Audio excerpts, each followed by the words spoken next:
God dang it. Now there's somebody in the bed.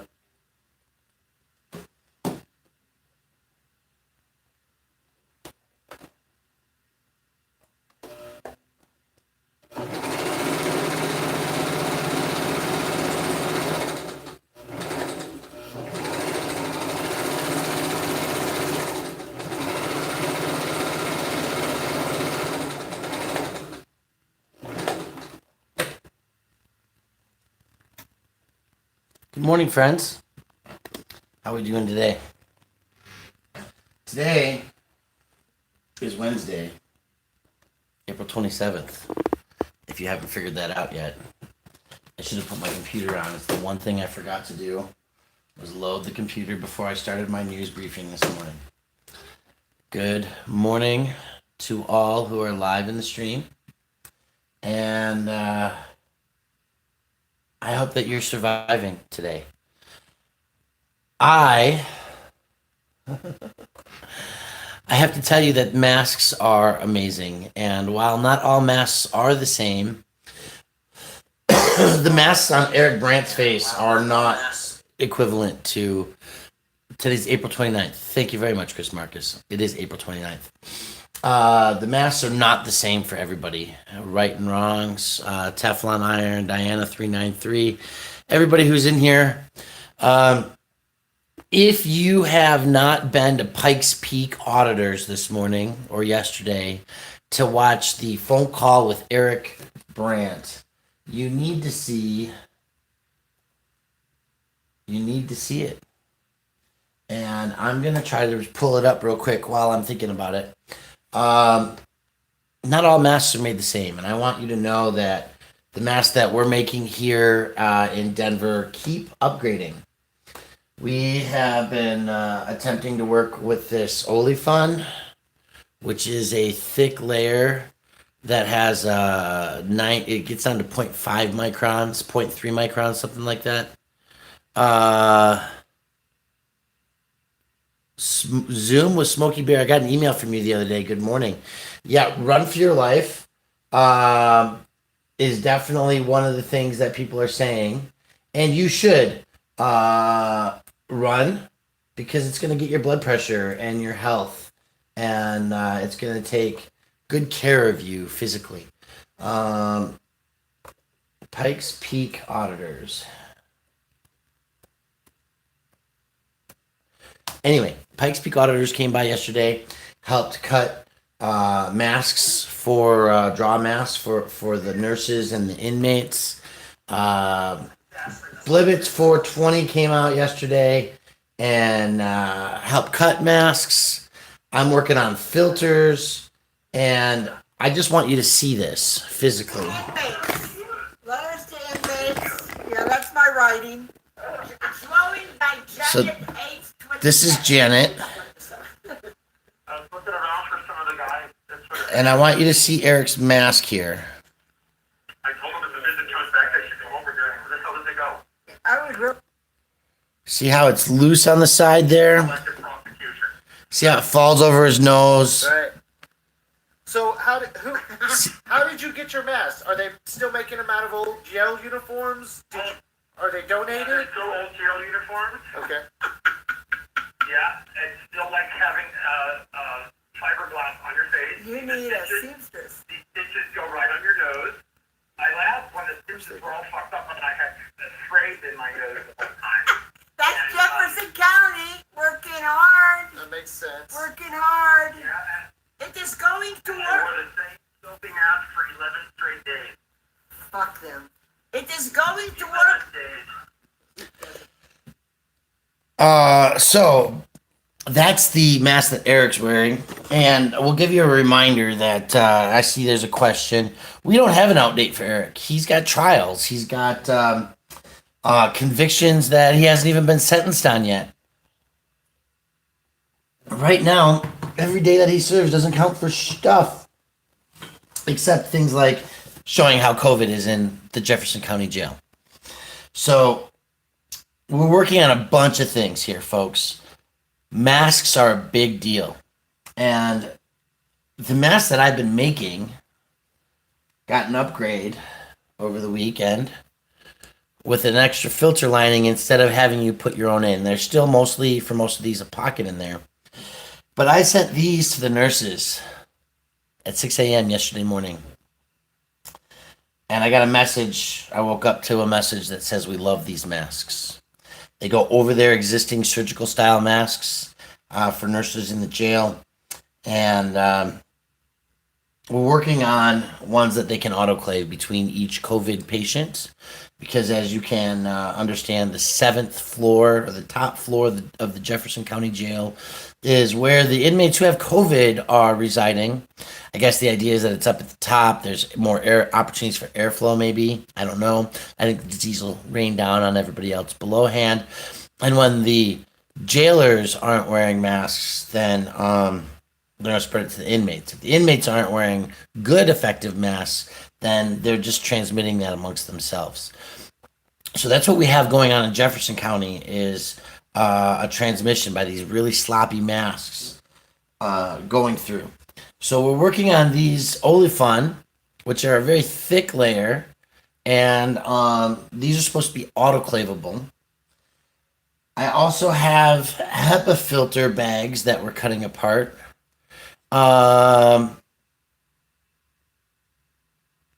There is no email, and I want you guys to understand that the work that I'm doing, because of its clean activism, if you will, it's such a dirty word, clean activism, it's polite, it's nice, because I want change to happen.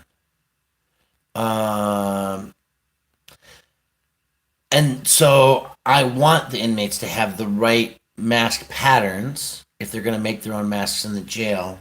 But we also want people to have good masks inside and outside. We want the nurses to have a mask that they can take off their face when they're working with a COVID patient in the jail, and that would be somebody who's an inmate.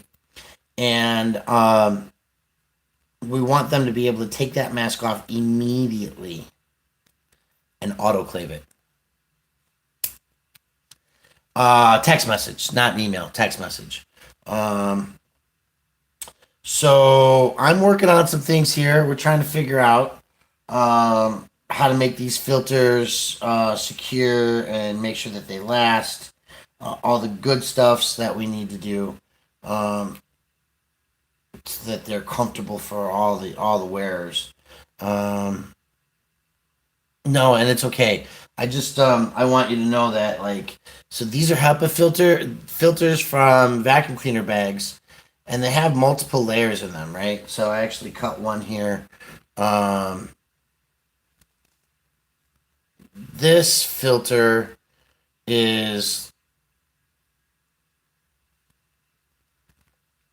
like 4 or 5 layers thick, and somebody donated these, and these are huge, right? Because these are multi-layered.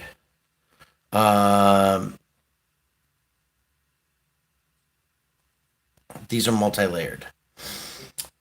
Where are my masks while I'm wearing a mask? Well, all my masks and all the mask making material go through the wash twice. Once before we start making masks to shrink them, and secondarily, they go into the wash before they get taken and sent to people. They're Lysoled, and usually the facility that gets them is the facility that gets a mask will have a chance to wash them in advance. So whether it's the nurse, oh, look at that, I'm getting a rotten raid right now.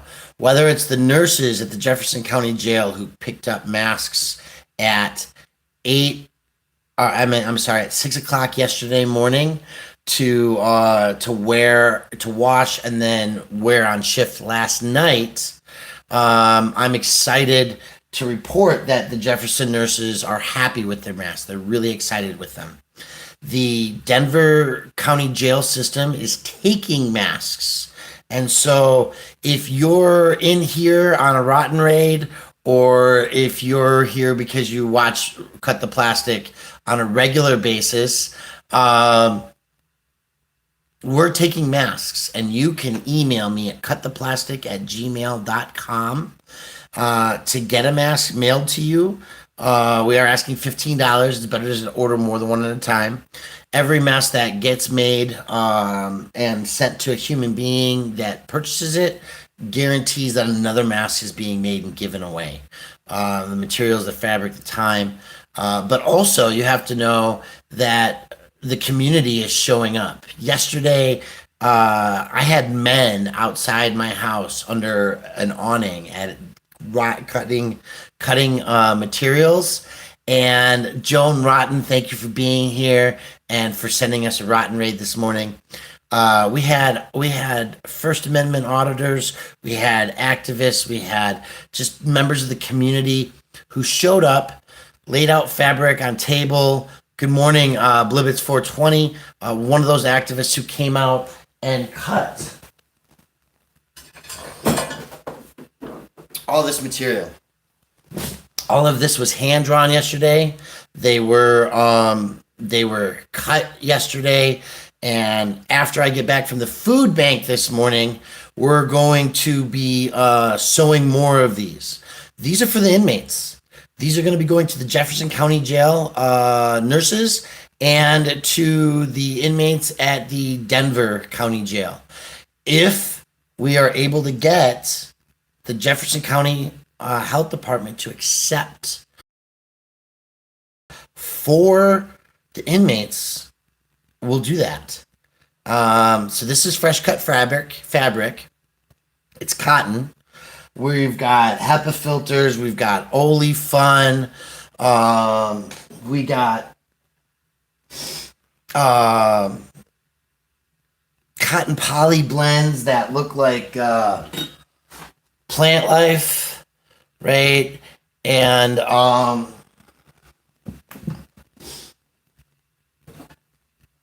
want to show you the different materials that we're using because it's important. It's important to know that this is a felt material, right? That's like from baby blankets, and this is like scrubs material, fun stuff for the kids, right? So I'm about to cry because I don't know who, but I just saw my Cash App went off. My Cash App and my Venmo are cuttheplastic@gmail.com. If you want masks, if you want to help for the effort, for materials and supplies, if you've got fabric sitting at home like I've just shown, cuttheplastic@gmail.com is the email address. You want to make masks so that they can go to the inmates at the Denver County Jail System. We'll be glad to take them. You can mail them to me and I'll deliver them in bulk. If you want to help convince the Jefferson County Public Health Department that your masks and my masks should be sent to the inmates because the inmate masks suck, do that, okay? If you wanna help out with whatever, listen, I'm not PayPal Patty e-beggar, generally speaking, but I am a man who puts my mouth where my actions are, and so I need to cover a couple of things. We've covered the masks, and we've covered Eric Brandt, Jefferson County, the number for the Sheriff's Department. The number for Denver's 311 is 303-913-1311.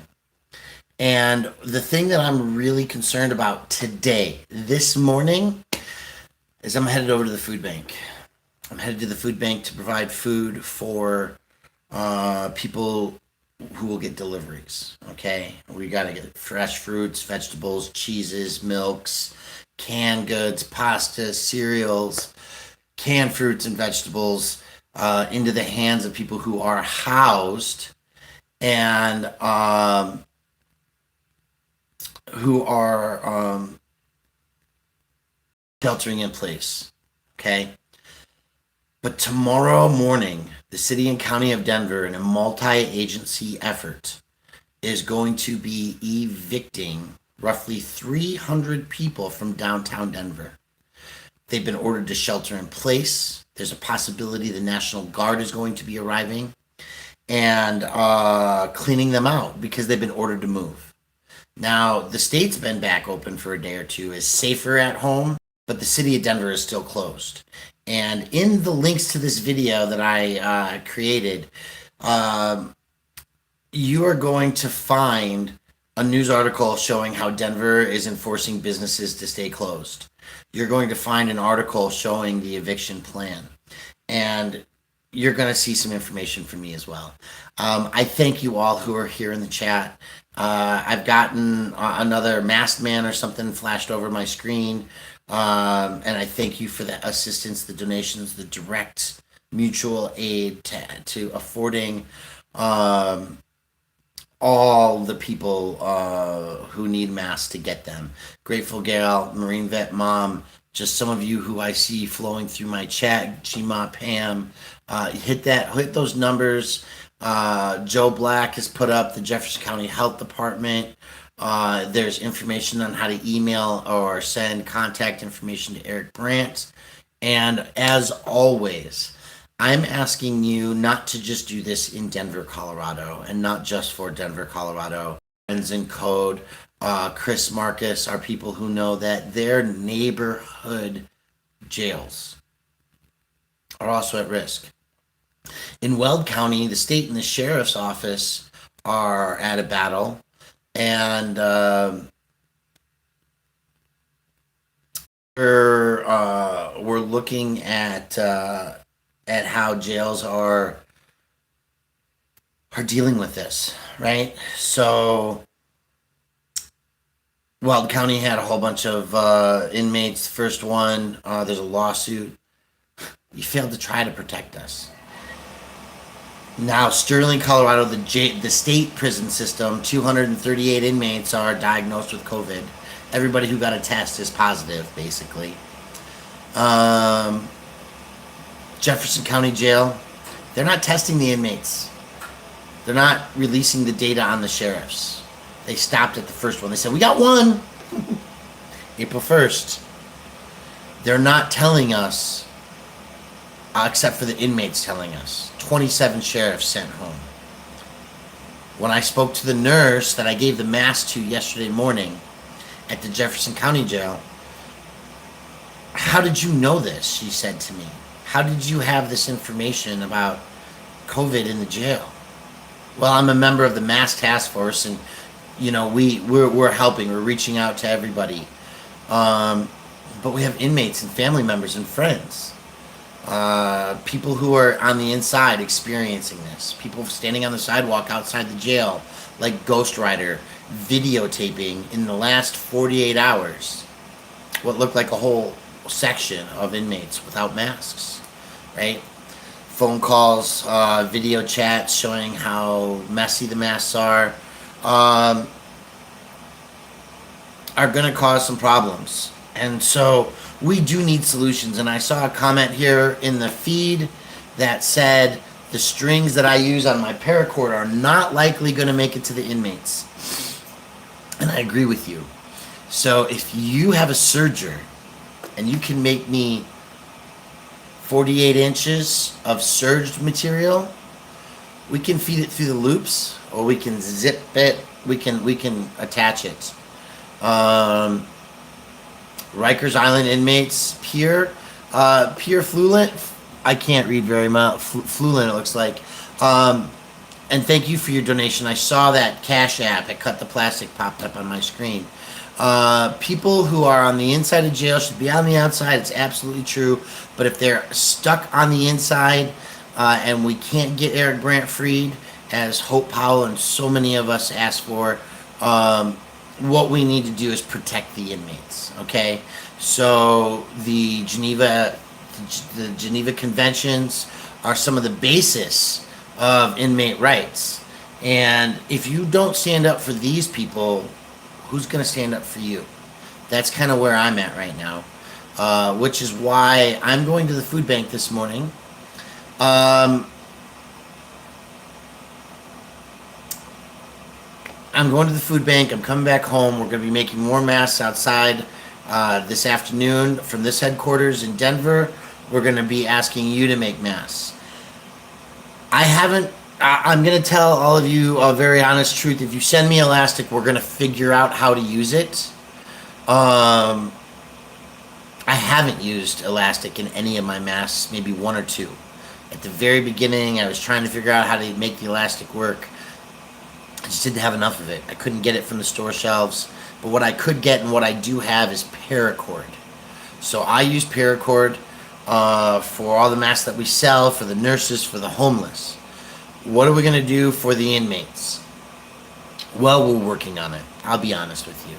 I have some elastic. We're trying to figure it out. I think that serged cloth strips, 48 inches of a serged material is probably the best answer. Those serged strips are going to be roughly an inch across, right? So it'll be a cloth that's like this, but longer, right? And it'll either fit through these silly holes when folded in half, or we'll sew them on. Right now, I'm making all my masks with this hole, okay? This hole is big enough for paracord to go through. I'm trying to make the loop bigger, and we'll do whatever we want on that. So if you're stoned and making popcorn chicken at home, like Daniel, if you're facing 80-degree temperatures, rain or snow, and you want to help, you can. You can start cutting material at your home and mailing it to us. You can start finding some friends at home and stitching masks for the inmates in your jails, your homeless populations. If you know people in the Denver metro area of Colorado, you can send them to 20th and Curtis tomorrow morning, and you can ask them to call Denver's 311. All of you can call that. 303-913-1311, I believe is the number. It's either 303 or 720. I'm pretty sure it's 303. Denver's 311, and call them to stop the evictions tomorrow. When it comes to tips and tricks on sewing, you all got to know I'm a novice. I've learned this over my own for the last month, and we delivered 9 masks yesterday to nurses. I've got another dozen that I was able to figure out. We've got material cut. We're stitching machine fabrics. We're stitching Olifun. We're doing all of the work that needs to be done to make sure that those members in our communities are safe, are healthy, and are protected. The courts are closed. Justice is dying. The constitutional rights of Americans are being taken away.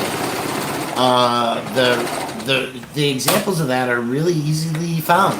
Look at the Regional Transit Authority for Denver Metro, the state of Colorado. Public-private entity that's taxpayer funded. Every time tourists buy marijuana in the state of Colorado, or at least in our Denver metro area, they're contributing to RTD. Every time you buy a fare, there's federal funding. There's all kinds of ways that RTD is a public entity. And what we need to do is we need to remind them that we, the public, have a say in things. These are HEPA filters that I'm stitching together after cutting apart so that the 5 layers don't come apart. This form here I'm currently using is from the Craft Passion design, and it's the liner mask, okay? So this is another thing that people can do in your local area is you can buy these vacuum bags.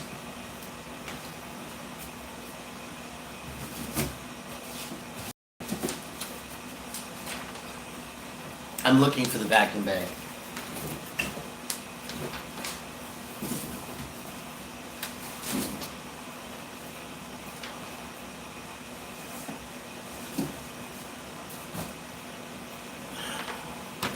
There's just too much stuff around here, folks.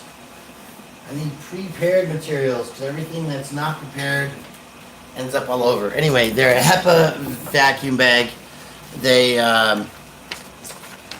They're gonna get pieced together with these cottons, right? Then we're gonna put either an olefin or a double olefin or cotton in here, and then we put another solid piece over it. So I'm working on these that are going to be autoclavable for the nurses at the jails and other medical facilities, and we're working on these styles for the inmates. If you have questions, you want to participate, send me an email. I'm on my way to the food bank. We're going to make sure that the members of our community have food. I'm going to come back and sew all evening. And tomorrow morning, we're serving breakfast, I think, at 20th and Curtis with Occupy Denver. We're going to observe Denver Homeless Out Loud, the People for Social Liberation, and a lot of other groups. The city and county of Denver evict 300 of our closest, most at-risk and in-need members of the community, those who don't fit into the norms of sheltering at a shelter. You have to be a single man with no pets. You have to be a mentally stable human being who doesn't struggle with schizophrenia, PSTD, or other things. You can't be a couple that's not married, or that even is married in many cases, or have a pet. These activities will exclude you from sheltering in Denver at one of these state-provided or city-funded facilities. So I believe we're planning on being live at around 6:30 Mountain Standard Time, maybe 7 o'clock. The sun rises. We got to get up early and beat them. We'll serve breakfast if we can. And we'll be there for the majority of the day to observe or to alert to a retreat on their part from such a heavy-handed action so early in the morning or in this crisis, right? May 8th is not here. We are in shelter orders for another week plus in the city and county of Denver, and the CDC says to leave the homeless alone, give them toilets, give them hand washing stations, take out their garbage, provide them dumpsters, and but don't eradicate them like rats. And that's what's about to happen tomorrow. So with a big thank you to all of you friends in code who does live streams that I listen to the music, to the watchers who are here from Jane Rotten, June Rotten, whatever that is, Rotten raid that happened earlier. To those of you who follow Free Eric Brandt, my name is Brian Loma with Cut The Plastic. Email me at cuttheplastic@gmail.com if you want to help with the mask making efforts. The Denver jail has called for 1,000 masks. The Jefferson County jail system isn't even accepting mask donations for the inmates yet. But we're making masks for inmates in Denver. We're supplying medical professionals, nurses. We've ensured that the service workers at the Colorado Coalition for the Homeless have received over 100 masks on behalf of all of you. And I will thank you. I plan on being live again tomorrow morning, possibly this evening, this afternoon with updates. But most of you don't go to work and leave a live stream on you. I'm not going to do that either. This is my morning news update, and it's been a half-hour report. So, never weekend, always the hard way. Wild West Weed and Seed from Julesburg, Colorado has hemp products and CBD to help you stay calm and carry on during this crisis, this pandemic. Tell them Brian sent you so that I might possibly get a paycheck from them one of these days for additional sales. Hit me up for a mask and go dig through your material, right? I'm looking for bolts. I'm looking for cut off ends, for sarongs that are gently worn, EA lava lavas, whatever it is. We're looking for cotton poly. We're looking for nice, fun designs for the faces. We're using light cottons on the back. I was switching away from that heavy felt in the back to a light felt, or a light cotton in the back, so it whisks the heat away during the summer months. We're experimenting with a lot of different filtration, and we're going to keep making masks, and we're going to figure out what it takes. So with your help, we can do this together. Don't forget to join us tomorrow morning at 20th and Curtis. Stop the evictions in Denver. Have a great day, folks. Thank you.